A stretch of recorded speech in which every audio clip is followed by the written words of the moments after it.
Bueno, mi nombre es Yaima Pardo Larred. Soy realizadora audiovisual.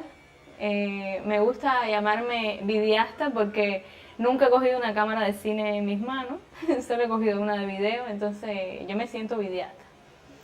Me interesan los temas de mi realidad porque creo que el audiovisual es una vía para transformarla, para es como meterme en el imaginario de las personas y tratar de ayudarlos a construir ideas nuevas y nuevas propuestas de construcciones futuras de la nación. Empecé trabajando en el 2009 el tema del envejecimiento demográfico en Cuba, porque me parecía grave la situación en la que estaban viviendo las personas adultas, las personas de la tercera edad en Cuba, sobre todo después que dejaban la vida laboral activa, porque si los salarios eran bajos, las pensiones eran aún más reducidas.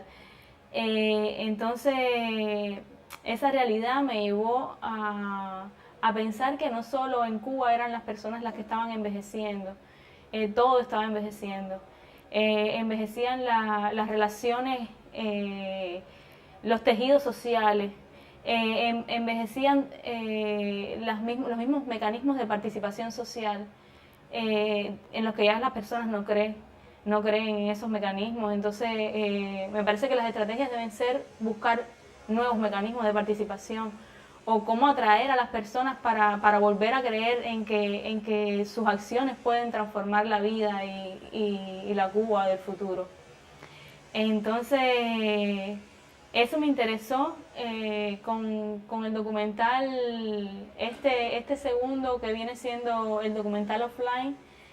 Yo tuve una experiencia, fui a Colombia, ahí vi la intensidad de la sociedad civil colombiana, que es muy fuerte. Vi a los estudiantes manifestándose en contra de la ley 30, que quería privatizar las universidades. Y yo dije, wow, las personas tienen tremenda capacidad. Vi cómo se articulaban por las redes sociales también. También vi la importancia que le estaba dando el gobierno colombiano en ese momento a las plataformas en internet, a que cada universidad tuviera su canal, su medio de comunicación y que lo tuviera expresado en las redes sociales, en YouTube, en Facebook. Entonces yo decía, wow, si eso se pudiera lograr en Cuba, ¿qué pudiera pasar si yo pudiera hacer una maestría compartida con una universidad de Santiago de Cuba, con tantas universidades que hay en mi país, que esto no esté pasando? Me parece que nos están limitando mucho. Entonces regresé y yo dije, bueno, ahora mismo una de las cosas que más está pesando es el tema de la desconexión de Cuba y me interesa trabajarlo. Un día estaba tratando de sacar dinero de un cajero y me fui como a 10.000 cajeros en todo el Vedado. Estaba de fiesta por la noche, se me acabó la fiesta porque se me acabó el dinero. Y entonces yo dije, bueno, me están dando en el cajero, lo que decía era que estaba offline. Yo dije, este es el título del próximo, porque lo que estaba hablando era de la situación de Cuba frente a las tecnologías, de la obsolescencia tecnológica que tenía en todos los sentidos. Que los bancos no tenían redes, no estaban automatizados. Ahora es que se están empezando a dar cuenta de que es una necesidad imperante. Entonces, están haciendo muchos esfuerzos, pero a veces yo creo que en aras de controlar lo que piensan las personas, están malgastando recursos también, porque era mucho más fácil poner el internet en los teléfonos a las personas que armar toda la red de wifi esa pública, que lo que hacen es desgastarte totalmente. Para mí, yo tengo un bebé pequeño, lo pudieron conocer ustedes, y ir a la wifi con un niño es terrible. Entonces es un recurso que tienes que tener en tu casa, como el agua, como el aire. Es una herramienta más para poder trabajar, para poder vivir, para poder crear. Entonces de eso iba internet de eso iba offline. y la importancia de tener internet en Cuba, ¿no? Y lo que quería transmitirle a las personas de mi generación, incluso a las personas de otras generaciones. Yo llegué equivocada al tema, pensando que iba a ser un tema para jóvenes, y para nada. Me di cuenta que muchas personas mayores estaban participando, estaban creando, incluso que apareciera internet les había devuelto, les había transformado la vida. En un momento donde las personas estaban en sus casas tranquilas, y encontrar que podían haber hecho un blog, eso le volvió a llenar de vida y le transformó su existencia. Esta amiga, Regina Coyula, si pudieran ver su blog, es una persona interesantísima que fue una de las personas que me manifestó esa experiencia de transformación y de inserción social también, porque de repente tus criterios, tus juicios que estaban en un espacio entre cuatro paredes salen a la luz y entonces lo estás compartiendo con otras personas que están pensando como tú. Yo creo que para eso han servido las redes sociales en Cuba, aunque todavía no se hace el uso justo. Con las redes sociales sí han aparecido experiencias de periodismo independiente muy interesantes. Hay ejemplos como El Estornudo, hay otro ejemplo como el de Elaine, que está haciendo un periodismo defendiendo la ecología, el medio ambiente, que se llama periodismo de barrio. Y lo hace desde la perspectiva de las personas con menos recursos y además con una seriedad y una investigación muy profunda. Entonces estas experiencias no hubieran sido posibles si no hubiese la conectividad que hay hoy también. Entonces yo creo que es como todo, ¿no? Es un recurso que hay personas que la están usando mejor, otras no tanto. Pero no podemos quedarnos sentados a decir, no, cuando la tenga en mi casa es que la voy a usar, para nada. Yo he podido, gracias a la conexión hoy en Cuba, aplicar a festivales. Tengo amigos que han hecho crowdfunding también, he podido aplicar a becas. Son experiencias que en otro momento no hubiera podido hacer. Y eso me lo ha facilitado las redes sociales. Cada persona hace el uso que entiende según sus intereses. A mí me interesan las experiencias de cine, me interesa, por ejemplo, me interesaría desarrollar más la relación del cine con los nuevos medios. Es por eso que estoy haciendo tratando de desarrollar las series web que sean más un material audiovisual directamente hecho para las redes sociales. Aquí hay un fenómeno nuevo también que yo lo interpreto como la internet offline, que es el paquete semanal. Estas series también las estamos colocando en esos paquetes para llegar a más cubanos también. Las nuevas tecnologías realmente han transformado la sociabilidad en Cuba. Estoy convencida de eso. Hoy las personas ven mucho más los materiales que se están compartiendo a través de memoria flash en los discos duros que a veces los materiales que están sacando por la televisión. Las personas tienen la capacidad también de discernir, de crear un juicio valorativo del material audiovisual que están consumiendo. Entonces, para mí eso es un buen punto y me parece que es imparable. Realmente el tema de internet cuando empecé a tocarlo, estaba muy satanizado, porque siempre se entendía con la relación que tenía con la democracia y el conflicto que iba a generar con el gobierno. Y yo dije, no necesariamente, porque la vida no es así realmente. Las personas no están enfrentándose todo el tiempo al gobierno, tienen otras preocupaciones como es vestirse, comer, aprender, que es una cosa que tantos amigos míos están haciendo hoy a través de las redes.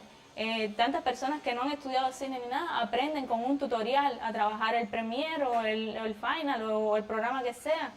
Y entonces eso es otra de las cosas que me ha interesado hacer también con estos conocimientos que vienen de las nuevas tecnologías pero están desconectados.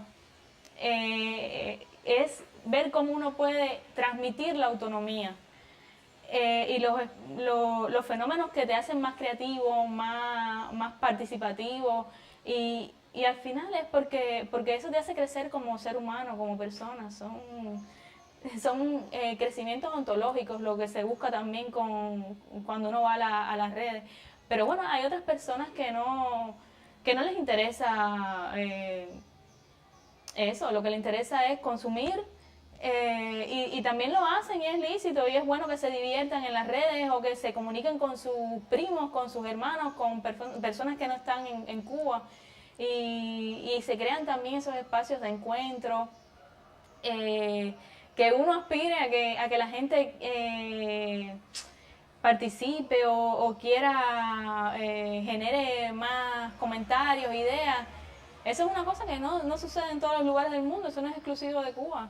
Las conductas acríticas son muy frecuentes y cada vez la gente se hace, y sobre todo los jóvenes, se hacen apolíticos y son periodos de crisis. Yo pienso que quizás otra generación transforme eso.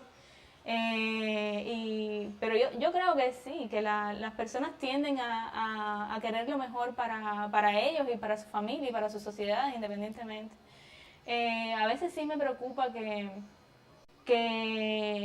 este capitalismo que se está insertando en Cuba hoy atomice las prácticas solidarias y que las personas piensen nada más en cómo crecer ellos y cómo acumular riquezas para ellos y que no les interese compartir las riquezas que se están generando.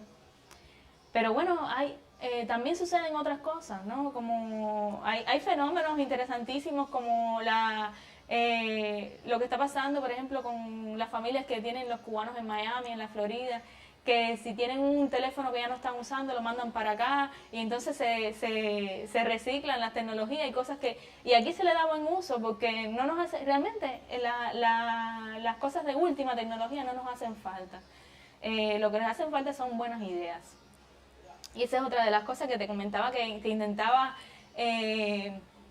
explicarle a las personas y transmitir eso, ¿no? Transmitir que el crecimiento depende de las intenciones de las personas y que si lo que te interesa es ir a internet para aprender, para crear,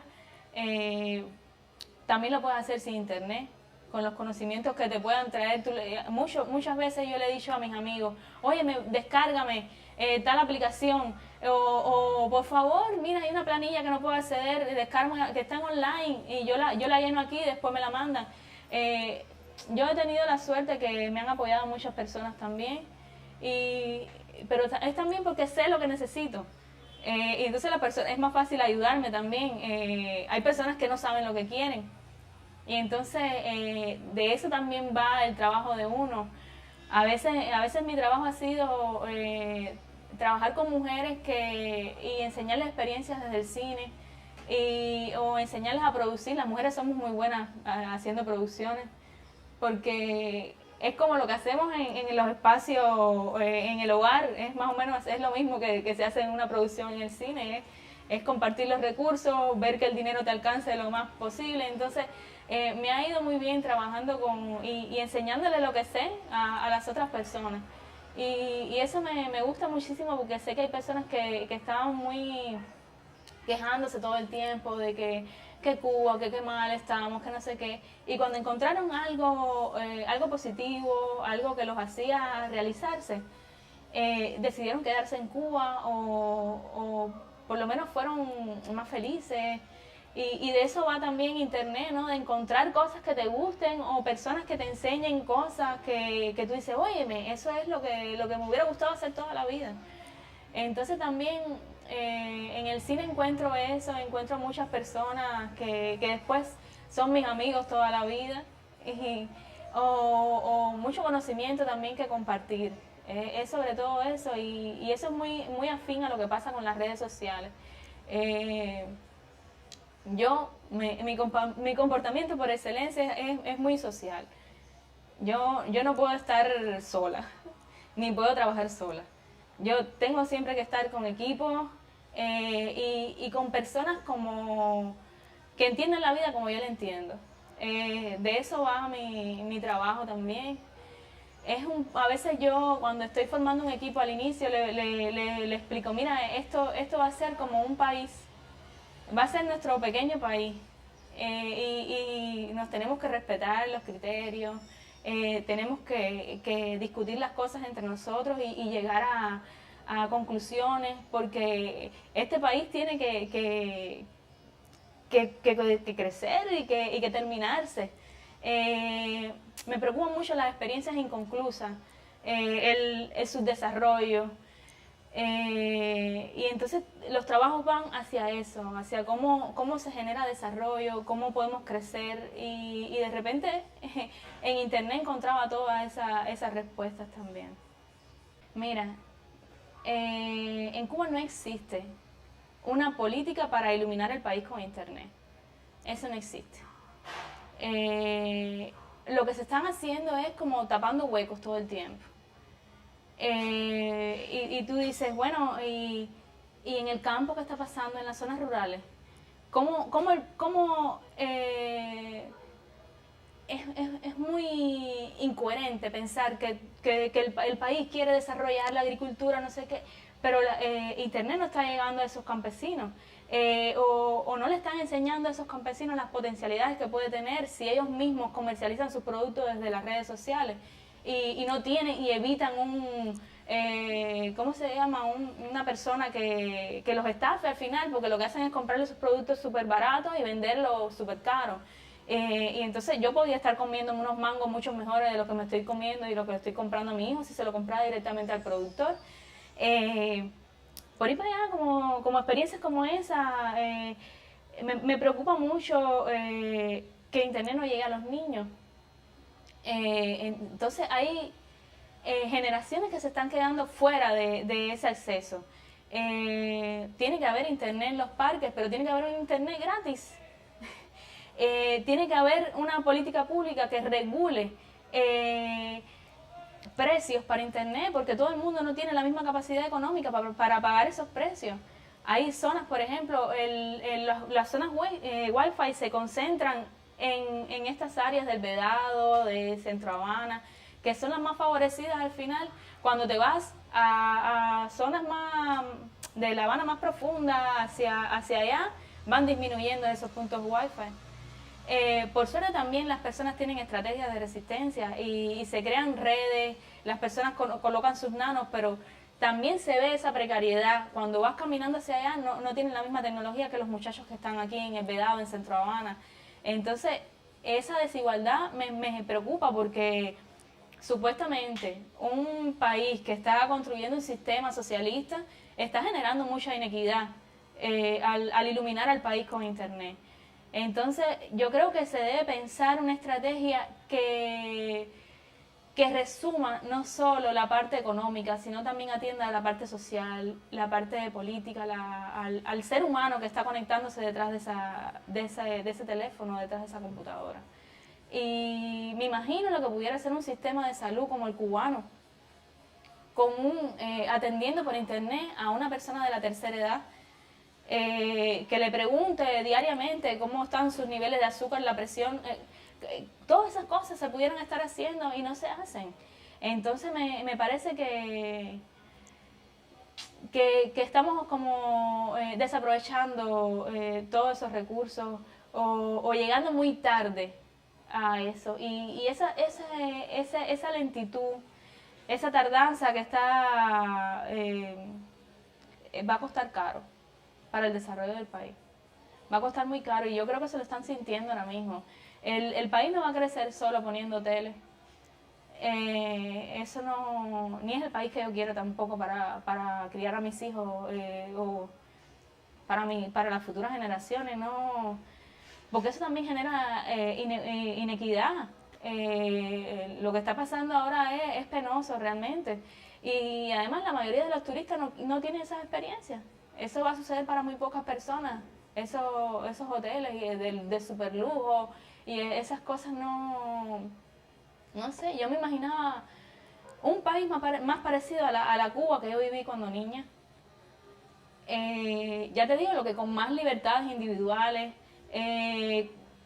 porque es muy duro que estés creando personas capacitadas, que estés formando universitarios, que estés formando gente talentosa y buena para que al final cuando decidan emprender su vida aquí no lleguen a ningún lugar y no le ofrezcas nada a las personas. Por ejemplo, es muy duro ahora lo que está pasando con el cuentapropismo. La historia es que están legalizando nada más emprendimientos que no son profesionales. Tienen que legalizar emprendimientos de profesionales, hay que hacer una ley de cine, hay que hacer una ley de protección de animales, hay que hacer una ley de telecomunicaciones. Está muy atrasado el país en el tema legal. Hay que hacer una ley de protección a las mujeres también. Eso no está contenido. Entonces se piensa que el país ha resuelto todos los problemas, que el socialismo es el sistema ideal donde todo se ha resuelto, y no, al contrario, lo que estamos es solapando problemas que en esa misma idea de ocultarlo se vuelven tremendamente grandes. Entonces es una preocupación porque es el país de uno y es el país que es un paraíso, como tú estás viendo, y entonces es triste que eso se vaya a pique o que sea un país que tú decidas dejar de vivirlo porque ya no puedes más. Yo estoy convencida que Internet puede generar un país mejor, con prácticas más horizontales de participación, con una gobernabilidad también transparente, donde yo sepa dónde el gobierno se está gastando lo que ingresa, qué están haciendo con los fondos del Estado. Porque son cosas que me interesan también, me interesan saber cómo se están compartiendo la riqueza en mi país y necesito acceder a esos conocimientos, a esos números, a eso que está pasando. Sucede también que Internet lo que genera, el acceso pleno a Internet, genera también calidad de ciudadanía. En Cuba nosotros no podemos decir que tenemos una ciudadanía activa en las redes sociales, porque nosotros no podemos hacer compras por Internet, no podemos tener una cuenta de PayPal, no podemos, hay muchas cosas que, por ejemplo, si yo quiero comprar una medicina a mi abuela en Malasia, yo no se la puedo comprar, y entonces eso está afectando también mis derechos como ciudadana en mi país, y esas cosas no se están viendo porque está también relacionado todo lo económico, los derechos económicos que pueda tener un ciudadano por Internet también, los derechos de participación, también atraviesan las sociedades que uno puede crear por las redes. Porque ahora mismo yo tengo mi comunidad de personas que me siguen o personas que están pensando como yo, y esas son mis relaciones, son las personas que comparten consumos como los míos. Entonces, yo creo que pudiera pasar también que se convirtieran en muchas Cubas. Hay personas que se quedarán con un tipo de Cuba, otras con otros, pero en realidad va a ser una Cuba más diversa con las redes sociales también. Yo pienso que necesitamos más diversidad actualmente y eso atraviesa todo lo que te estaba comentando de los derechos individuales y personales de las personas, de los ciudadanos cubanos. Y eso también va a lo que uno puede hacer con las redes, a lo que uno puede hacer como ciudadano desconectado también, porque también hay que aprender desconectado. Yo insisto en eso, no es solo porque, te digo, yo necesito mucho de la gente y a veces la conectividad te hace depender más, es decir, que el teléfono sea más inteligente que tú. Eso no puede pasar. Tú tienes que saber para qué usas la tecnología, tienes que saber lo que vas a buscar cuando vas a conectarte, porque eso es lo esencial. Y lo esencial también es cultivar personas para hacer juicios críticos sobre lo que va a consumir en las redes, sobre lo que va a consumir desconectado también. Y yo pienso que mientras mejore la educación, mejore la cultura, va a mejorar la calidad del país que estamos soñando también y de las cosas que queremos. Pero hace falta participar, hace falta que nos dejen pensar también. El sistema nuestro es muy paternalista. Todo el tiempo nos dicen esto es lo que deben hacer, esto es lo más indicado, y entonces cuando se reúne el partido es siempre regañando al pueblo, porque el pueblo hizo esto y no se sacrificó, o porque todo lo culpan a la, ¿cómo es este término que usan ahora mucho? Indisciplina social. Todo el desastre del gobierno, la culpa la tiene la indisciplina social. De los pobres ciudadanos que no tienen cómo resolver su problema de botar la basura, de la persona que no tiene cómo transportarse por una ciudad como esta, como La Habana, que es un monstruo. Entonces, no todo es la indisciplina social, a esas personas también hay que cultivarlas y tenemos que ser más fuertes. La educación cubana tiene que transformarse también y tiene que crear personas para polemizar. Tiene que crear personas para pensar, para compartir y para crear sobre todo. Eso es lo que creo más o menos. Sí, por supuesto. Mira, yo estuve investigando cuando empecé, porque una de las cosas es la parte práctica, que decía, bueno, ¿de dónde saco fondos para hacer este documental? Porque necesitamos recursos para hacerlo, ¿no? Entonces dije, bueno, empecé a investigar y vi que Finlandia era el primer país que había aprobado internet de manera masiva y gratis para todo el mundo. Y yo dije, bueno, ¿y dónde está la embajada de Finlandia en Cuba? No existe. Entonces dije, bueno, Holanda, porque empecé a informarme que era uno de los países donde colocar un servidor era bastante económico, que era muy abierto a las políticas estas, al desarrollo, y fuimos para allá. Gestionamos los fondos y ellos se quedaron así como, yo dije, bueno, me van a decir que promocione, no, jamás, por suerte. Entonces fueron muy dadivosos realmente y nos ayudaron mucho. Pero en esta investigación pude ver que, por ejemplo, que en estos países nórdicos los conocimientos sobre programación, los conocimientos sobre como el ABC de las redes sociales, y lo llegaban muy temprano a los niños. Tener nociones de programación es como saber de matemáticas, de geografía, entonces eso lo necesitamos también.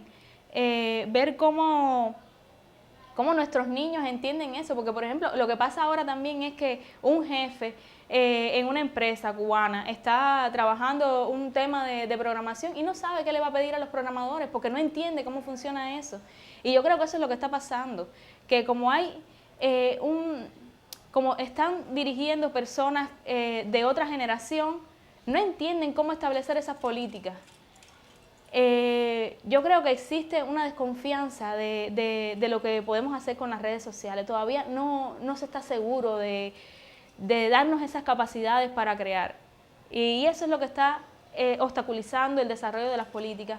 Y me parece que las leyes de telecomunicación, las leyes estas para iluminar el país, tienen que estar todos los sectores relacionados, tiene que ser intersectorial, tiene que estar la agricultura, tiene que estar el medio ambiente, tiene que estar la educación, sobre todo como un pilar importantísimo.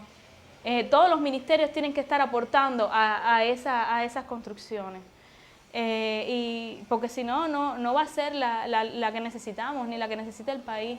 Pero también se pueden revisar leyes como la que aprobó Costa Rica o como del área, porque al final pertenecemos a un continente, pertenecemos al Caribe, ¿no? Las necesidades de los cubanos no van a ser tan distintas a las de un costarricense o un brasileño, entonces podemos revisar también cómo se han instituido esas leyes en otros países. Las experiencias del área también nos pueden aportar y qué ha fallado o qué se puede mejorar, entonces no es imposible. Y es súper necesario y hay que hacerlo. Nosotros tuvimos una experiencia muy interesante que te queríamos compartir, quería expresarte. Nosotros usamos una plataforma para hacer una petición, change.org, y entonces ahí